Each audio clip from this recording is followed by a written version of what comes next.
Let me introduce you to our speaker, Jennifer Lanter. She is the Vice President of Communications at the Gladney Center for Adoption. And Jennifer provides a unique and engaging perspective on the subject of adoption and has worked in the adoption field for over 20 years. In addition to her professional experience with adoption, Jennifer and her family adopted a precious little boy 15 years ago. And I say little, but he's actually a big, almost grown man. Jennifer has extensive media experience and has worked with People Magazine, that's a hard word for me to say for some reason, Oprah Winfrey Network, Lifetime, NTV, and Washington Post, just to name several media outlets. Jennifer is passionate about public speaking and loves the message of hope and the adoption process across the world. She is a Fort Worth native. We are located here in Fort Worth, Texas. For those of you that are not, since we're all virtual, it's like you can be wherever. We have people from the UK, Puerto Rico, etc. joining us. But Jennifer is a Fort Worth, Texas native, and she received a Bachelor of Arts in Communication from the University of Texas in Arlington. She began her career at the Gladney Center and has since dedicated her career to creating bright futures through the miracle of adoption. So welcome, Jennifer. We are so glad that you're here with us today. Thank you so much for having me, Nancy, and thanks for that awesome introduction. I really appreciate it. Everyone, I'm so glad that you're here with us today. I cannot wait to talk about this topic. It is something that I'm extremely passionate about, and I love working in the field of adoption. It's both very challenging and also very rewarding at the same time. If you have any questions, please put them in the chat, or if you have any comments, put them in the chat. And Ashley and Nancy will make sure that we're answering those questions or making sure your comments are seen or heard. So thank you so much for joining us. Before I dive into the presentation, I want to tell you a little bit about Gladney, just because I think it's important to understand kind of the evolution of adoption and kind of the history of adoption through the lens that I'll be speaking through, which is the Gladney Center for Adoption. Gladney has been around for over 130 years. During that time, as you can imagine, adoption has changed a lot. We've learned a lot from adoption over the years, and we learn a lot from our clients. We understand that education is pinnacle to making sure that our clients are prepared for their adoption journey, and we believe in family for life at Gladney as well. So our services don't end they don't just serve our clients before the adoption process and during the adoption process. They are lifelong. So Gladney continues to grow and change, and so do our programs. So as we go along today, I'll be talking about the expectant moms kind of process and what that's like for someone planning adoption and why someone would choose adoption. As we go along today, I just want to tell you about our objectives. They are who is Gladney, and which I just gave you a little overview of, why women or families may choose to place their child for adoption, which is extremely important to know the reasons why those are, and they may be different than what you think. And then details about the adoption process and the legal aspects of adoption. Our services for clients, which I think is really important, and adoption best practices. So we'll kind of be talking about kind of the ethics of adoption as we're going through this, and how to make an adoption referral in a non-directive and ethical manner. And then finally, we'll be sharing some adoption resources with you. When I was talking to you about who Gladney is, I talked a little bit about our history, but I also want to talk about the fact that we have several different programs at Gladney. But today, as I mentioned, we'll be talking about our Expectant Mother, Birth Mother program. We also specialize in foster care adoptions. We're one of the very few agencies that actually has a straight to from foster care to adopt program. And we have an international programs in Colombia and Asia, China and Taiwan. So we do have a lot of different kinds of programs, and we are evolving those programs to meet our community needs. A great example of that is that we used to house expectant moms in our dorm, for women that needed housing. And we realized that that wasn't such a great service for women. They wanted to stay in their communities, and they wanted to be where they had great peer support, like in their own apartment or their own home with their family. So we changed that dorm recently in the last couple of years into a foster care housing group home for women in foster or girls in foster care. So our goal is to help women who are girls who want to get adopted to be adopted. And if they are aging out of the foster care system and don't have an interest in being adopted, then we provide transitional care for them in the sense that we're helping them get ready for the next stage in their life. And who is Gladney? I talked all about this a little bit already, but one of the important things to remember is that adoption is has evolved and continues to evolve. And one of the things and one of the ways it's evolved is when adoption first started out, there were a lot of children that were orphaned in the North because of the industrial age. And those children were put on trains and taken across the country and at different stops, and they would get off, and children would be quote unquote put up for adoption up on little, it was almost like a little wooden stage. And the older, stronger children were adopted first because they were usually very handy on the farm.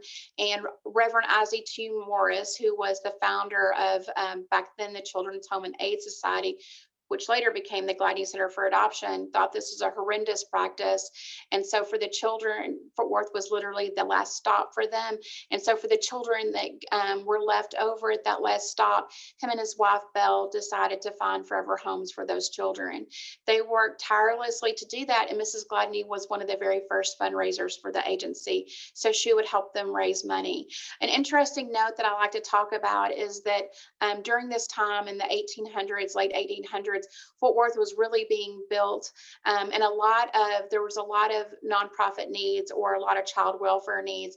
And so the Gladney Center for Adoption, Lena Pope, and All Church Home and Cook Children's Hospital all kind of were formed at the same time, and they were all working together for the benefit of children and families.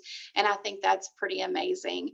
And I'm glad that we have that early part of the history. And those people that I've just mentioned, Lena Pope, ACH, and Cook Children's Hospital, are all still part of Gladney, part of us all working together to make sure our community is strong together. So we do have a rich history in Fort Worth, but we're also international. As I mentioned, we have the international programs, and we work very hard to make sure that every child has a loving, caring family. I want to talk to you about the why behind adoption. So if you look at our quote unquote average client, which there's really not such a thing, but I think it is important to get like a general idea of who may be planning adoption. She is maybe a little bit different than you think she would be. She is usually in her late 20s. She usually already has other children.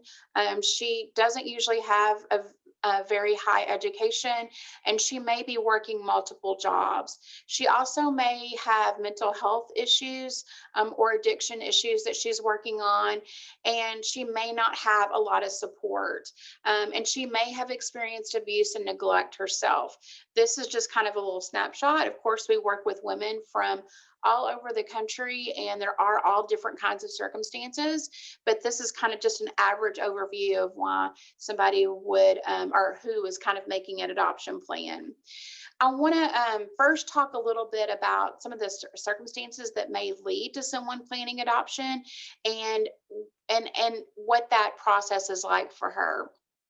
So a lot of the women that we work with would very, very, very much like to parent their child, but for whatever reason, they're just not able to. Maybe it's for one of the reasons I just mentioned on the last slide. Maybe she is struggling with mental health issues. Maybe she just doesn't have the things that she needs in her life to provide for her child or herself. And so she wants something better than she's able to give at this time in her life.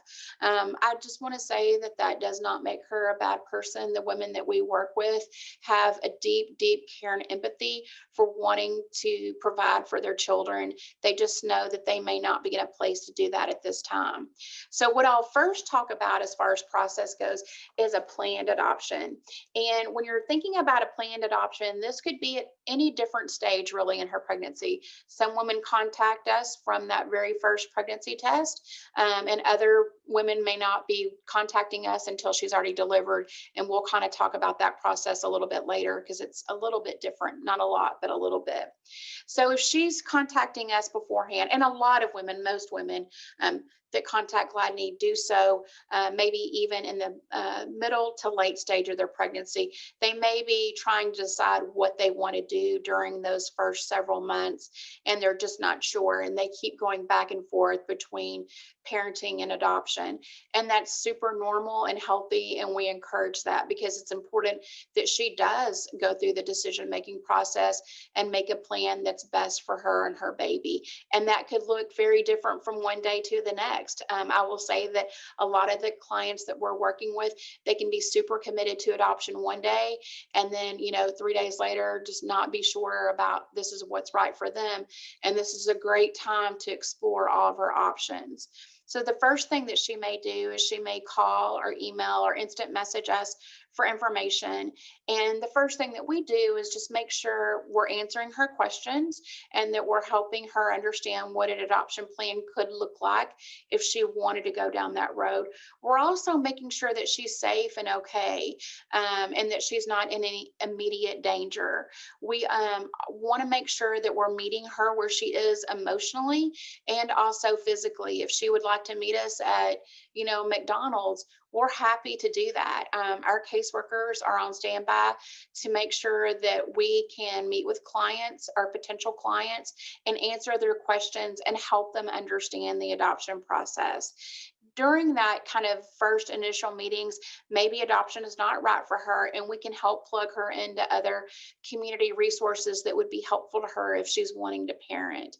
So it's very common for our caseworkers to be just asking a lot of questions and making sure that we're getting the information or that we're giving her the information that she needs. We can also, in addition to that counselor meeting that I talked about, where we can come out and meet with her, if she wants, we can help her start filling out some paperwork. Now, at this stage, she's still just exploring adoption. So she does not make any promises. She does not make any forever plans until after the baby is born. And I think it's important to remember that. Also, another thing that I want to point out at Gladney, one of the things that sets us apart is that our caseworkers, we have caseworkers that work with just expectant moms, and we have caseworkers that work with just adoptive parents. And so that way the caseworkers aren't conflicted, or they're not having to juggle different needs from different clients, that they have an advocate that's just for them. So if they start filling out the paperwork and they think they are wanting to consider adoption, then they're assigned a caseworker, and that caseworker meets with them. And one of the first things they do is just kind of get to know each other. And she really spends a lot of time figuring out what the client might need. Does this client want to meet weekly? Does this client want to meet monthly? What are some of the needs the expectant mom has? Does she need housing? Does she need help with paying any pregnancy related expenses? Some of the expenses that we're allowed to pay via licensing is we can help with housing. We can help with any maternity related expense. We can make sure that she has groceries and electricity and water, all those kinds of things. Gladney is a nonprofit organization, so none, our expectant moms that we're working with, about 30% of them will change their mind and decide to parent, and that's okay. And they will never ever owe us any money or be charged for anything. This is a free service that we're providing them.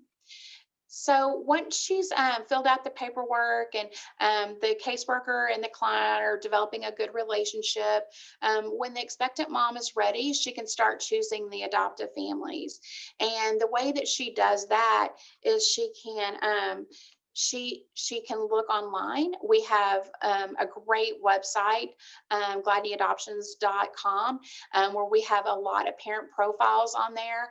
We encourage most of our families that are willing to be open and on our website, and even to make videos, because we know from experience that the women that we're working with are usually looking for adoptive parents for their baby, not necessarily an agency. So because they don't know what they need or what they're looking for, and so this is a great way to do that.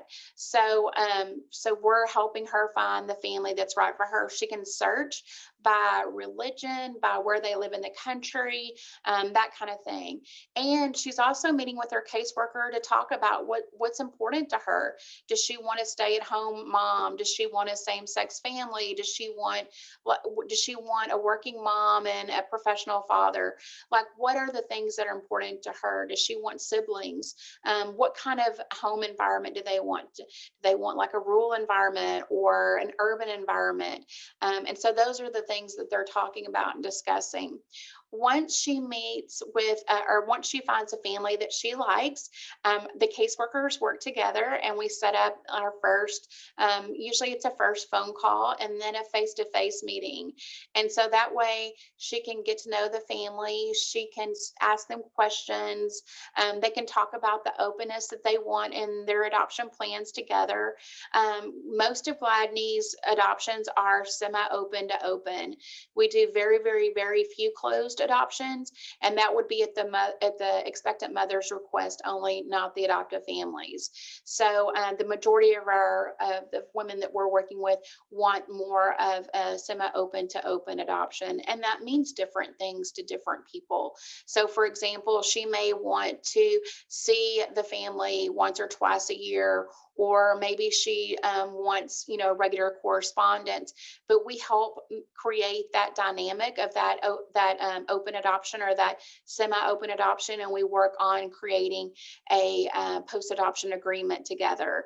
And that's a very important part of the process, because after the baby is placed with the adoptive family, if she decides to do that, it's important that the birth mother and the adoptive family have communicated their wants and desires to each other, and they expect the same thing out of the relationship.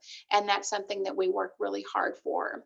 Another thing that we do that's important is working on a hospital plan before delivery. So we want to make sure we want her to have the kind of birth that she wants, if that means natural or a doula, or if in a hospital setting, and what she wants that to look like. Does she want the father of the baby involved, if he's still involved in the relationship? Does she want her parents, or does she not want certain people in that environment? Would that stress her out and make her uncomfortable? So we're helping work through those kinds of things, and we're also working directly with the hospital to communicate those things with the hospital, so they understand what will be happening in the adoption process when that client delivers at the hospital.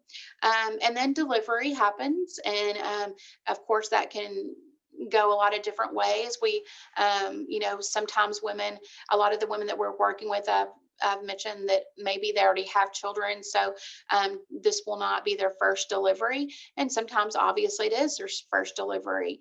And so there's a lot of emotions that come up with that. And so we know that that's a critical time in her process. And we work hard to educate the doctors and hospitals in the communities that we're working in, because we know that this can be a point of trauma for our clients. And we want to make sure that everyone is educated, they're using the correct language, which we'll touch on a little bit later, and that they understand that she's doing this out of compassion and love for her baby, and to make sure there's not any judgment in that room. Sometimes hospital staff can seem, or maybe they've seen some bad adoptions, and they feel protective and they want to help. And sometimes their help is amazing, and sometimes it's misguided. So we spend a lot of time educating hospital staff about the considerations with adoption and what that patient or client may be needing. We also realize this will be a time of great emotion for her, and so tears are expected, and we understand that. And we work hard to make sure that that she's feeling her emotions, because that is also an important part. In the state of Texas, an expectant mom or a birth mom cannot relinquish her baby until at least 48 hours after delivery, after all pain medication. So she can't sign her relinquishment until that time. She can have longer if she likes. That's just the soonest that she can do it. And during this time, this would be a time that she may be wavering, and or she may be super committed to her adoption. Sometimes the adoptive families involved in the delivery, it's totally up to her. And if they are, then relinquishment usually happens within that 48-hour period, because they're all at the hospital together. Some adoptive parents take placement right at the hospital, and then some, for legal reasons or other reasons, they may have to wait a little while. And I'll talk about transitional care families a little bit later. And so when placement happens, that can happen at the hospital. It can happen at Gladney. It can happen, in a church, wherever the expectant mom or the adoptive family wants that placement to happen. They kind of create their own placement plan, which can be very beautiful and very diverse depending on the parents and the expectant moms. And then I've already touched on a little bit about the post-adoption agreement, but also 6 weeks after delivery, our birth mothers are transferred to a post-adoption caseworker, and that caseworker is their caseworker for the rest of their time at Gladney. So our services are lifelong, so we can continue to offer her support and counseling. We can also get her outside counseling for free if she's having a hard time after delivery, but we're committed to being there for her and with her. And it's not unusual for our clients to call us maybe 5 years down the road and just want to talk about their experience, or maybe they're feeling some new emotions and they want to speak to a counselor, and we can definitely make that happen. We also have support groups in different parts. We have of the country. So we have one in Florida that is amazing. And we just started a new support group in a partnership with the table. And that group is called Resilience. So that's just getting off the ground, and we're real excited to see where that goes. So that's a little bit about the process, just from a very snapshot focus. But our main job is to make sure that we're just meeting our clients where they are and that we're helping them. One of the programs that I'm really excited about at Gladney is a program that is that's called Next Steps, and that is working with a caseworker. While she's working with the caseworker on her adoption plan, she's also working with another caseworker on her personal growth plan. And that's all about what she wants for her future, and helping her figure out, first of all, sometimes we're starting off with how to dream. She may not know what she wants to do after she delivers. She may not know what her career goals are or what kind of life skills she would like to learn. And so we help identify that, and then we help plug her into the places that we can make that possible. I think like 2 years ago, one of my favorite stories is we had a birth mother who wanted to learn to be she wanted to learn how to be a tractor driver. So she went to tractor school and she learned how to be like a really great warehouse worker driving a tractor. So that was kind of exciting to see, and a different kind of dream. And so that's a really important part of their process too, is our hope is that we're helping clients leave in a better position than when they came in. So sometimes that means, maybe helping them get identification, helping them get dental work that they need, helping them understand how to dream, helping them understand what kind of skills they have or they would be good at. So those are some of the things that we're working on alongside her adoption plan. Some of the free services that we have, I'd mentioned some of them already. Our first response is what we call, if someone calls us and they want to meet with us right away, we can deploy a caseworker, usually within 24 hours, depending on where she is. And that's just to talk and just provide her with face-to-face information and contact. Our community service plan is just our basic plan. I mentioned that we used to have a dorm, and now all of the clients that we work with, even if they need housing, they're still considered community service. We help find living arrangements in their area. And then obviously we take care of the medical care, the educational opportunities that I mentioned through Next Steps, all the clinical services that we offer, legal services. We have great online profiles for our adoptive parents because we know that's what she's looking for. And then I mentioned the post-adoption services that we have. R&R is an interesting program because we also know that we're working with a lot of families that may be at risk for abuse and neglect. And so if someone contacts us and they're having a hard time parenting, then what we're going to do is we're going to see if they need some respite care, see if they just need a break from parenting and to sort things out and figure out what they need to be a successful parent. And then during that time, she can be considering maybe making an adoption plan or maybe just helping to sort things out. And once we sort those things out, she'll be just fine to parent again. She just needed a break. And I think we've all been there, right? I know what that feels like. I've already mentioned that in the state of Texas, expectant mothers cannot sign relinquishment documents until at least 48 hours after delivery. But once she signs, it's irrevocable. So we don't want anyone signing if they are wavering or if they feel like this is not the good decision for them. Our caseworkers work really hard to make sure that we're giving her all of her options and that she understands that she can definitely parent if that's what she wants to do. And any possible fathers of the baby can sign the waiver before the baby is born. So sometimes we have alleged fathers or fathers who may not be sure if they're the father, but they can go ahead and sign the waiver before the baby is born. We one of the next presentations I want to bring to GU, so look for this summer, is I want to have a whole at university on the legal challenges and issues and ethics surrounding adoption. It's fascinating, and we have an amazing speaker named Heidi Cox who's working really hard right now on lots of different legislative efforts around adoption. But she is an amazing resource and she's a great speaker. So stay tuned for that later on. That's just a little tease for something coming up. So another way, so the way that I just explained adoption is really just like from start to finish if she's planning adoption. Now, sometimes we have what we call newborn or toddler adoption, and that can be straight from the hospital, or it can be someone contacting us that really just is not in a position to parent for whatever reason. And so our job is to jump in and care for that toddler, that child or children and mother. So that usually starts with a call, email, or instant message from our website. And our caseworker we usually have about 4 or 5 people working on those kinds of cases just to make sure that we're getting everything in order. They're usually pretty complicated and maybe some bad stuff has already happened. Maybe some abuse has already happened. Maybe CPS is already involved and we're working directly with CPS.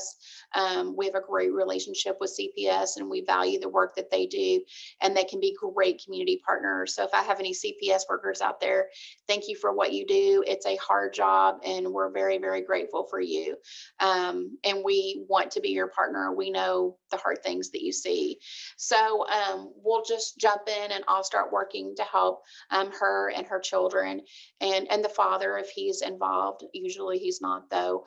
And so we will start offering the same services that we would if she was planning adoption from the beginning. So we would help her choose the family. If she wanted to choose the family, we would help her figure out what kinds of services she needs. We would figure out the timeline together.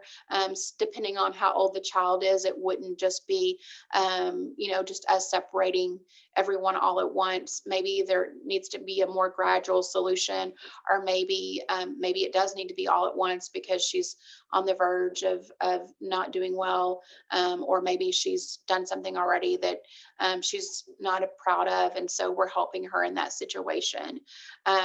We can help her in a lot of different ways. It just depends on what she's needing, and we can definitely help the children. We do place older children or toddlers quite often, so that's not anything new for Gladney, but it is something that we're seeing more of. And so as especially during the pandemic, when people may be in really difficult circumstances, or they may not have, maybe they lost their job or they don't have family and they're just needing some extra support and help, we can help them in a variety of ways. So if you ever are working with a client that you feel like needs help, please keep us in mind, because we're happy to step in and be that resource. I want to talk a little bit about barriers to adoption, because if you're looking at some of the barriers to adoption, there are a lot. And this is just kind of a slide that kind of breaks down some unplanned pregnancy statistics in general, just so you can see how little adoption is chosen. I think there is a lot of reasons for that. Barriers to adoption is one of them, and there's going to be some more that we talk about in depth, a little bit more in depth. So what would you think, and you can put this in the chat if you don't mind, what are reasons you think would prevent someone from making an adoption plan? And Nancy and Ashley will read those to us so we can see. But I would just love to know your insight, or what you think would prevent someone from making an adoption plan. And please feel free to ask me any questions as we go along too. I know I've been going at a pretty steady pace, but I just want to make sure we cover all the material, but I definitely want to answer your questions. Has anyone put anything in so far? Yeah, so we've got a good one, pressure from family.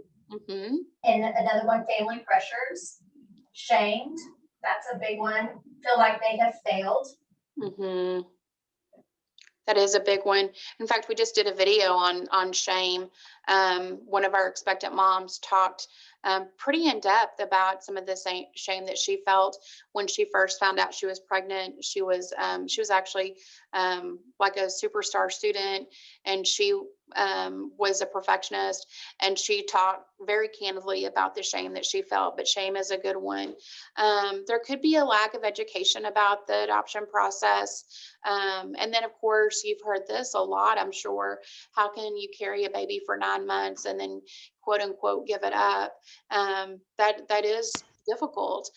Fear that the child will be abused is something that we hear. I think that goes back to the lack of education around the adoption process. And then cultural barriers to adoption is a big one. We need to make sure that we're addressing those cultural barriers, and that people, that we are meeting them where they are and meeting their cultural needs. Maybe their family won't permit adoption. Maybe there's peer pressure, or she feels like a lack of control. There's so many different barriers to adoption. Kind of our job as professionals and as someone working with our clients is to help remove some of those barriers and help her understand the adoption process, and help give her the tools that she needs to communicate with her family and her peers about why she's doing this, and about how the process is working. Sometimes when you're working with a client and they're, some of the things that they're afraid of may be things that can be addressed, and sometimes they're legitimate. There is definitely family barriers to adoption, but we can help mitigate those circumstances by helping with family counseling, or giving her the tools to communicate effectively with her family. There are also professional barriers to adoption. We know from a lot of different research that very many professionals, counselors, social workers, doctors, nurses, do not bring up the adoption option with the client, and there are lots of reasons for that.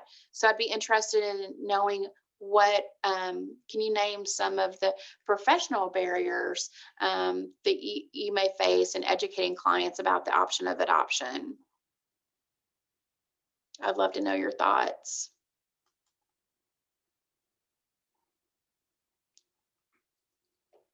None yet? Well, just No, like, none yet. okay, just like, We're getting some, Jennifer. So, okay. personal bias is, I think, is a really good one that we're hearing. Personal feelings, positive or negative about adoption. Professionals might not have had a bad experience with adoption in the past. Oh, sorry, professionals might have had a bad experience with adoption in the past. Those are great. Those are great. Reasons, yeah. Very true for everything that you guys, thank you so much for speaking up. Unfamiliar with the adoption process. Maybe there's cultural barriers on the professional side too. Really high workloads. Maybe they don't have time to talk about the adoption option. Maybe there's a concern about lack of, and I would say, adoption resources that they trust. That's a really important thing, is to have resources that you trust. Maybe there's distrust with a past adoption agency, or maybe they prejudge a client's decision.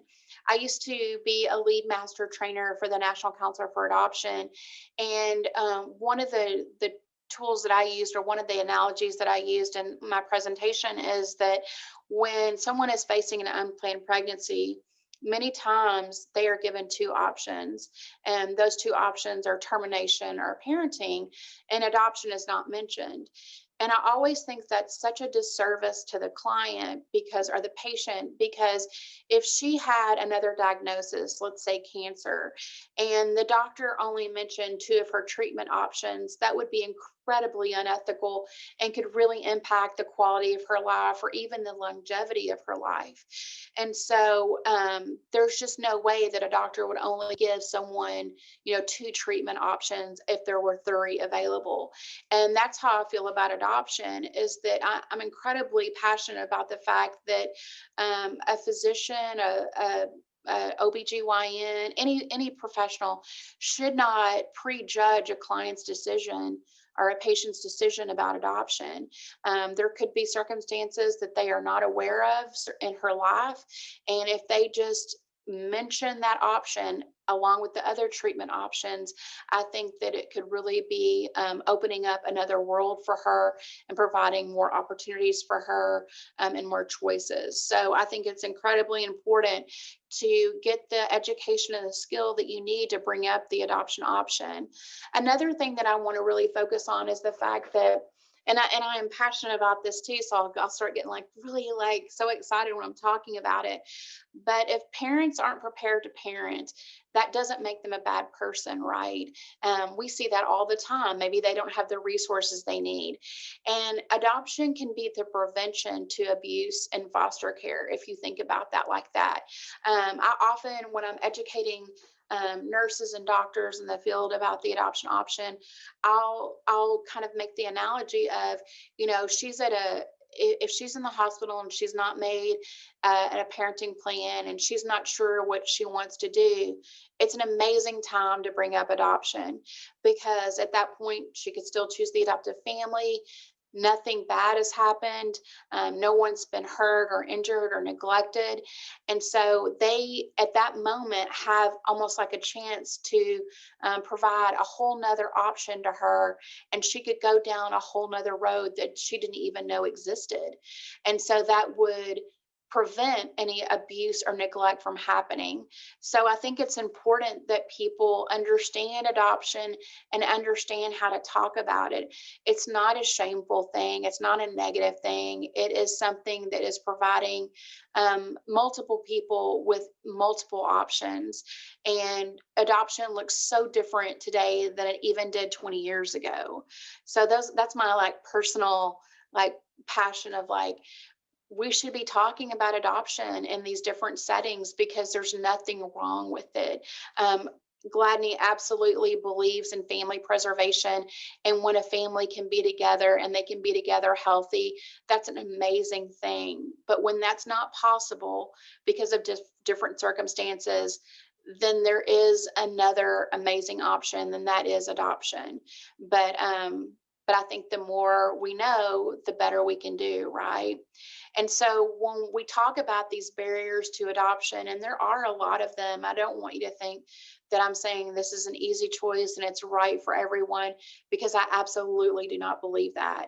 I do believe that it's a really hard choice, and I think it can be really painful, and it can be hard, but it can also be amazing. And so addressing the barriers is really important through education, understanding the adoption process, which we talked about a little bit today on the Expectant Mom side, understanding the empowering effect of choice, and understanding that adoption is a child-centered option. So we at Gladney, every decision we make is through the lens of what is in the best interest of the child. And ethics is our number one key. And so, together with those two things, if you're putting the child first and making a child-centered decision, then sometimes that perspective is a little bit more clear or less cloudy.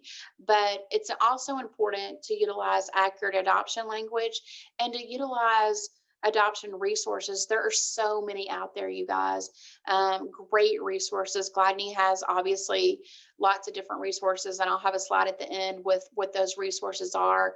But and we provide lots of different customized trainings for different organizations, and we teach people how to bring up the adoption option with their patients or clients in a non-directive way. And there's just a great amount of websites and other birth mother support groups like Brave Love are amazing, and they can help provide perspective and information about different kinds of adoptions. I want to talk a little bit about the importance of accurate adoption language, because I think this is honestly one of the most important tools in talking to someone about adoption. It really helps the expectant mom better understand her choice or her choices, and it doesn't attack her emotionally, and it doesn't place judgment on her choices. And all those things are incredibly important when you're talking about her options, and making sure that you're using language that is accurate and compassionate. If we go back to the two choices of parenting a baby and terminating or choosing abortion, clinicians will always use the correct terms in describing, or usually the correct terms in describing those options, but then put adoption on uneven ground by not using accurate terms. And so that's a disservice to the client or the patient when that happens. It's important that when you're making an adoption plan that you call that what it is. It's making a plan. She's making a plan for her baby or her child's future. And that takes a lot of steps. It takes a lot of she has to go through a lot of self-examination. It's so different than giving away a baby or abandoning a baby. That is not the same thing at all. So it's really important to call it what it is. And then parenting a baby versus keeping a baby. Keeping a baby makes it sound like it's very passive and there's not a lot of work involved. And we know that parenting a baby, there is an enormous amount of work, and it's not just a baby, it's a lifetime, 18 years of parenting a child. So it's not just in the short, and 18 years minimum, by the way. My 23-year-old daughter just moved back home. So I'm still parenting her. In fact, we had a fight the other day at the grocery store because I didn't want to get her flavored ice cream. I was like, honey, are you 12? So that's just a little funny story about my 23-year-old daughter that I'm still parenting. But there was an exercise that I used to do when I worked for the NCFA, and we would ask, especially students in a classroom, to, on sticky notes, write down as many parenting responsibilities as they could.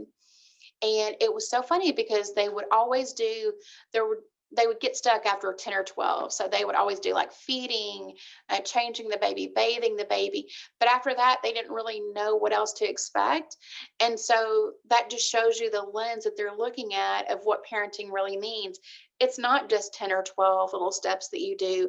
It is a lifetime of really caring for them emotionally, physically, and mentally, all kinds of ways. And so to help them understand, at the very least, if they're going to parent, to help them understand what that means, so they understand what kind of resources they need and they can plan for it. And then talking about biological parents versus real parents. This is a big one for me because biological or birth parent is the correct term. A real parent is kind of a derogatory term, meaning that, like what are, like saying that they're not real, that they're an unreal or a fake parent. And so language plays a very, very important role in non-directive counseling and making sure people understand their choices. And we have the great news for that is we have lots of different resources around that. And I want to talk about that right now too. Some of our resources that I mentioned early on was our transitional care families. So they are volunteers that volunteer just for Gladney.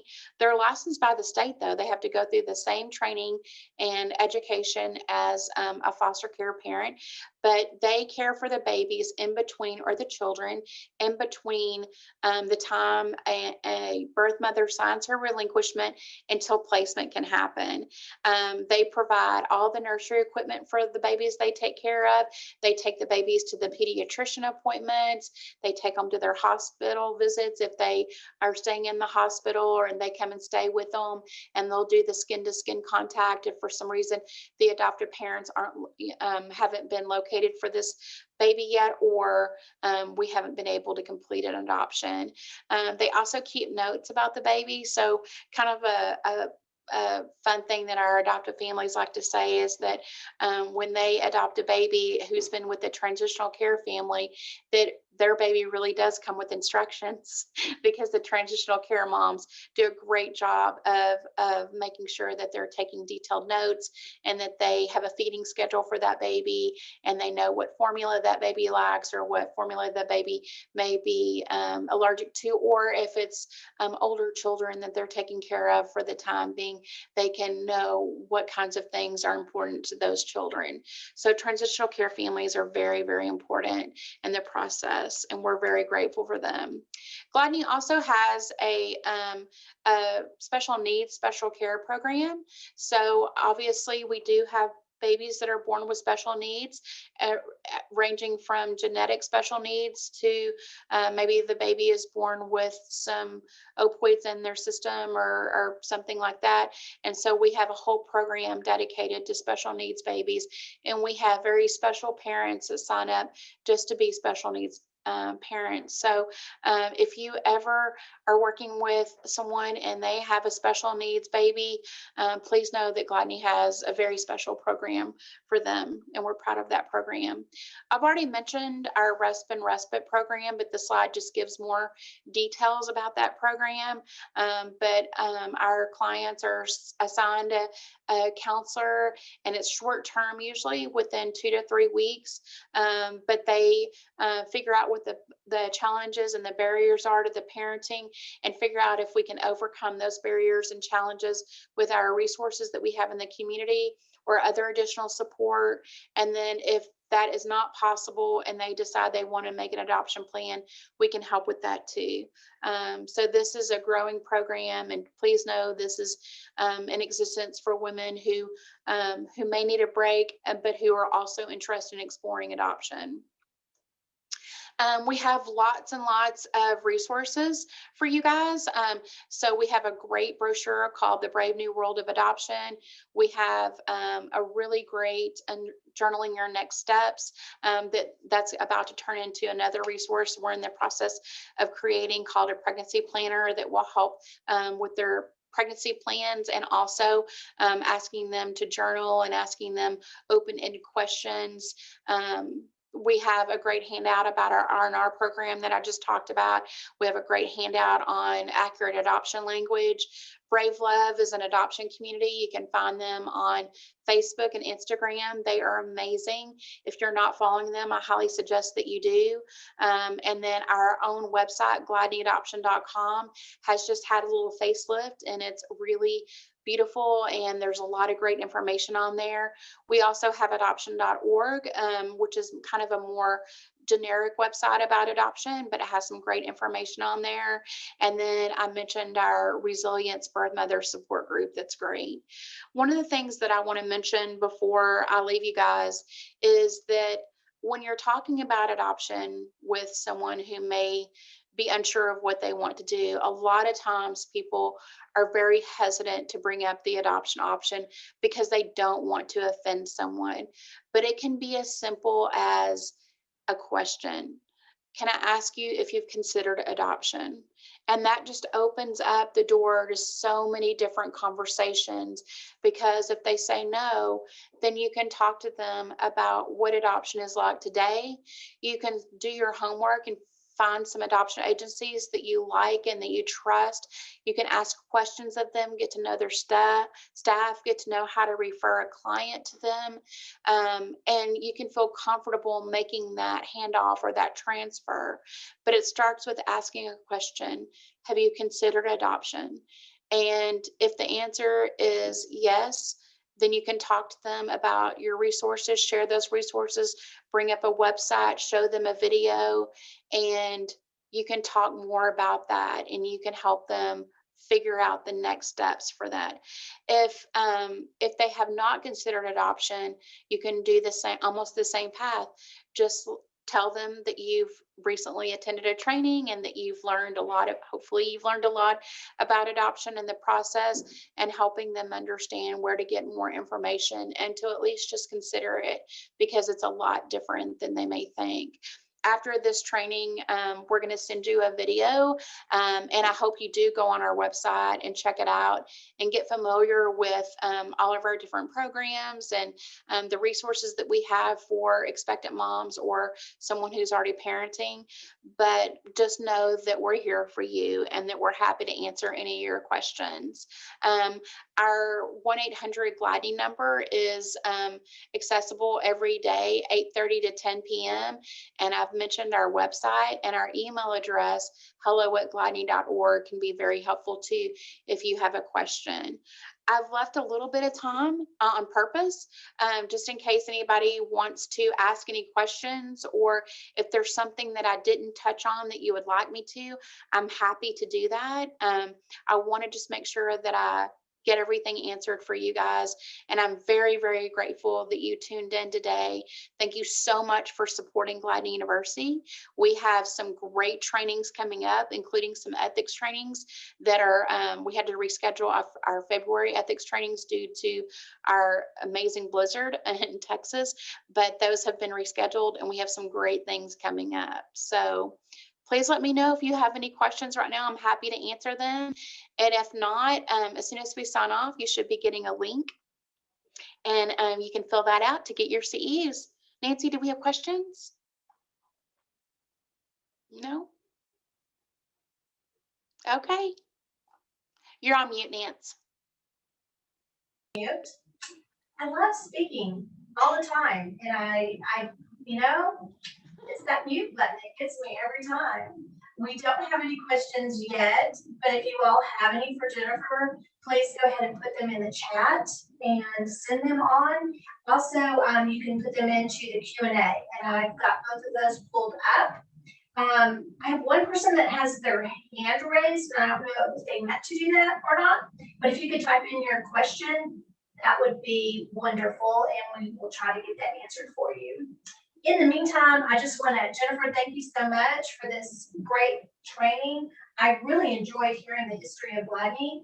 Again, I think it's really interesting to hear about the evolution of adoption also that you have shared with us. And Sure. I did want to mention, I put it in the chat that gladneyadoption.com, I put the URL in there. We did have a recent facelift, And for any expectant parent or birth parent that's currently parenting that's looking for an adoptive family, there's a great search feature on there where they can search all kinds of different things. Also, if they know of a person's name, they can just type that in so they don't have to keep finding that. So we do have a question from Cheryl. Jennifer, some thoughts or suggestions on talking about real parents versus adoptive with adopted children. So let me read that again. Thoughts, suggestions on talking about real parents versus adoptive with adopted children. Sure. And I hope that, I'm going to go off the assumption that the children know they're adopted. But first, I would just start by talking about real parents, like defining what real means in the sense that, looking that word up and reading that definition to them and helping them understand what a biological parent is versus an adoptive parent. And depending on the child's age, that can be like a very simple explanation of a biological parent is the parent that actually gave birth to you, or and that your adoptive parent is the parent that's if it's you, like that's me, that's the person that loves you, and we went through a special process to get you, and you're very much loved and adored, and just talking to them about what the process was like, and then helping them understand what real is versus biological. And I'm not going into too much detail here because I don't know if the biological parent, if it was a planned adoption or if it was a removal. Based on those circumstances, that conversation can look a little bit different. But I would just start with the very basics and very age appropriate.